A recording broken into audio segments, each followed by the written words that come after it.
the me bounce thing, y'all ate that up. Because rebounds, me bounce, key bounce,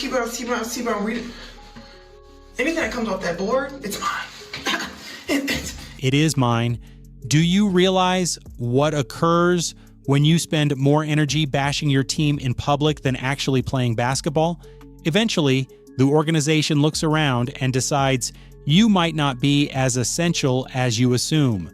Angel Reese just received that exact reality check when the Chicago Sky front office made their feelings totally clear. And trust me, it wasn't the outcome she expected.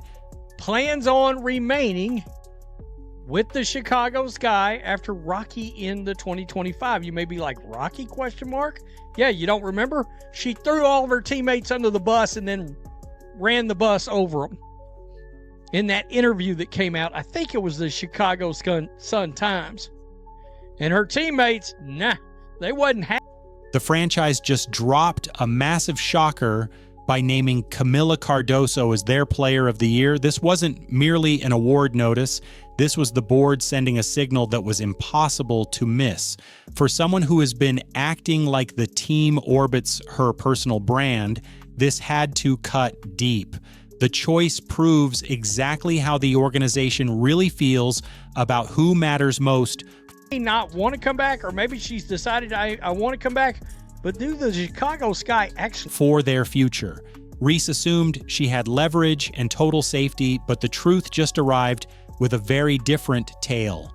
That built-up image of being essential just shattered against the cold, hard facts of professional athletics. What's your take? Should Chicago be seeking trade deals for Angel Reese after everything that has occurred? Share your ideas in the comments, because this mess is getting worse by the hour. Things are looking quite bleak in the city tonight, and surprisingly, we aren't talking about another court fight or ref debate. The Chicago Sky decided to stop dancing around the main issue and made a point about who they really view as their most vital player. They went ahead and gave Camila Cardoso the Player of the Year honor. Take a second to digest that. While Reese was busy with ad deals and brand growth, the leaders looked at real production on the court. Cardoso played 40 games, earned 50. You see this right here. Camila Cardoso was named the Magellan Player of the Year. Chicago Sky. So she was named the Player of the Year right here for the Chicago Sky. Right? 15 times Chicago Sky Player of the Game. All right, 6-time Chicago Sky Player of the Week. 2-time Chicago Sky Player of the Month. I love this particular statistic. 40 games played. Woo! A lot can be taken from the 40 games played statistic, right? Because let's be honest, here's Angel. Teen Player of the Game spots, 6 weekly honors, and 2 monthly awards. She produced without turning every team matter into a public circus or using media chats as a therapy session. Only 30 games of work from Reese. The timing of this reveal is totally savage. This news hit right after Angel Reese went on what can only be called a press tour with the Chicago Tribune, where she basically rated her peers like she was the boss. She told reporters that getting elite talent wasn't optional if they wanted her to stay. Imagine being one of those peers. You've spent years... It's very possible the Chicago Sky front office was questioning the injury themselves.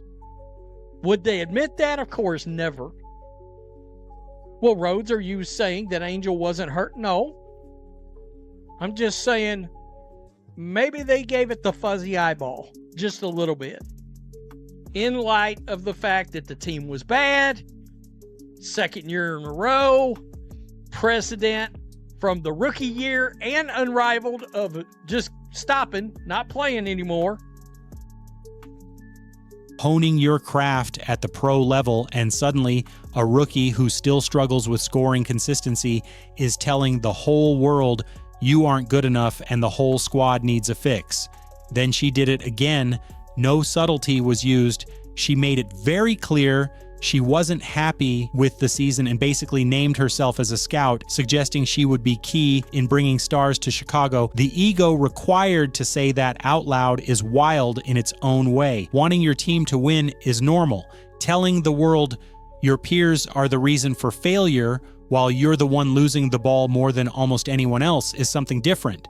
Reese didn't just vent in private. She went to the press and said her peers were the problem, telling every person in that room that she saw them as failures. Warranted, she did quit on them. She did refuse to go in games. Hey, I'm just saying, she just kind of played them when she said, oh, I guess I got to go back because I'm under contract. Like, she don't want to be there. And the lack of respect for veteran players was especially jarring. Courtney Vandersloot has a massive legacy here, 2 titles, 5 All-Star games, and real knowledge of what winning looks like. Reese had the nerve to say the team couldn't rely on Courtney due to age and health. Vandersloot actually had to defend herself, telling people that age isn't stopping her and she's coming back better. When vets have to defend their names in the news because of your mouth, you haven't just hurt chemistry, you've killed it. The management had already made big moves to help Reese. They traded for Ariel Atkins to provide the veteran leadership Reese said she wanted. They gave up future picks and changed the roster with her growth in mind. Yet there she was telling the world their work wasn't enough. The team gave her what she asked for, and she responded by saying it was failing. Vandersloot's reply showed the gap between real leadership and selfish demands. She stood up for the team's effort without ever calling Reese out by name. Other veterans watched this mess and started wondering if Reese knows the difference between leading a team and just wanting stats. How many pros heard what Reese said about Courtney and her peers and thought that sounds like a great teammate? Most players aren't rushing to join a squad where the star throws them under the bus with 3 games left. Reese told the whole league her peers weren't good enough. That message was heard loud and clear. It made players wonder if their lead star wanted to win with them or just replace them. The unity needed for a title became impossible to build. Then came the disappearing act. While the Sky fought for playoffs, Reese became a ghost. Her injury info was a secret. First a back issue, then weeks of day-to-day without a timeline. Coaches couldn't plan, peers didn't know who was playing. It was chaos for every practice. The back injury looked fake when Reese was seen elsewhere. She went to Indiana for a Reebok event instead of sitting on the bench. She bragged about taking a rival's land while her team lost at home. She pushed shoes on social media while her team was dying. Fans called her the vanishing act because she hid when things got tough. The lack of clear news made it worse. Other teams give real injury info. Chicago just said day to day like it was a state secret. Her tech fouls showed a lack of poise. Reese had 8 techs causing a suspension. The last one was for hitting Aaliyah Edwards in the head. The league had to act. The suspension hit right before the Fever game.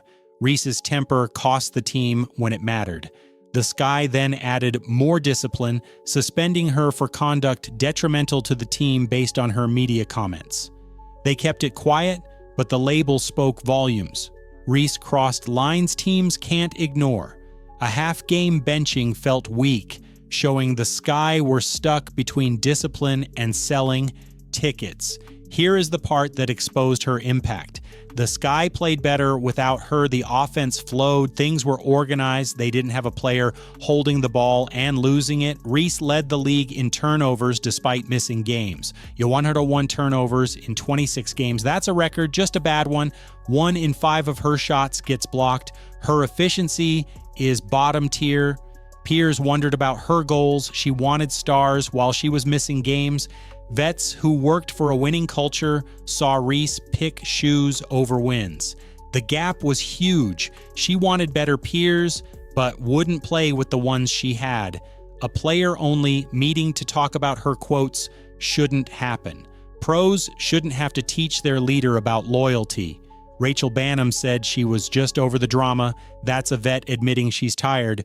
Ariel Atkins, who they got for Reese, said they were handling it. Even Coach Tyler Marsh said it was a front office issue.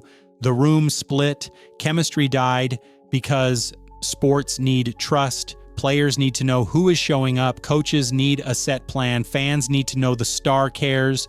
Reese's absences killed that. She made a toxic room where no one could trust her.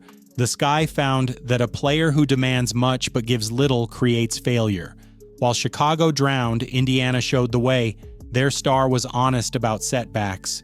When her ear was hurt, she explained it. No lies, no drama. The Fever knew where she stood. She traveled. While hurt, she sat on the bench cheering for peers. That is leadership money can't buy. She praised her team's defense and boards. She called them reliable. She boosted them in the press. She talked about their bond. That focus created points for everyone. The Fever's bond was huge. They worked extra hours on timing. Respect went both ways, leading to wins. Their growth showed what a leader does. Players went from low confidence to being key pieces. They shared the ball and played hard defense.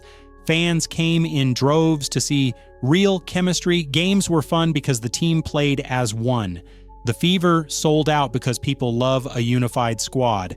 The good vibes led to money and playoffs. Success came from hard work. Excellence started with yourself. That is the way. The Fever rose because their star knew team wins matter most.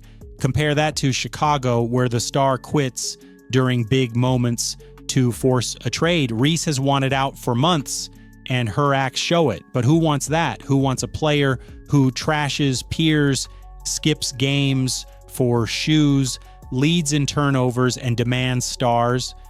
Reese's words poisoned the team's future. How do you trust a peer who says you're bad? How do you play for someone who says you are the problem? Chicago learned that talent without grit or leadership is a disaster. Naming Cardoso Player of the Year was the final no to Reese. The team admitted she isn't their best. They picked the pro over the drama. Cardoso won respect with work. Reese lost it with ego. The Sky are moving on to pros who do their jobs. Brand. Building doesn't work when you are inefficient and your leadership is gone. If this helped, hit like, sub so you don't miss the drama. Will Reese be a Sky player next year? Tell us below. See you in the next video soon. Would you like me to analyze the specific performance statistics of Camila Cardoso compared to Angel Reese from this past season?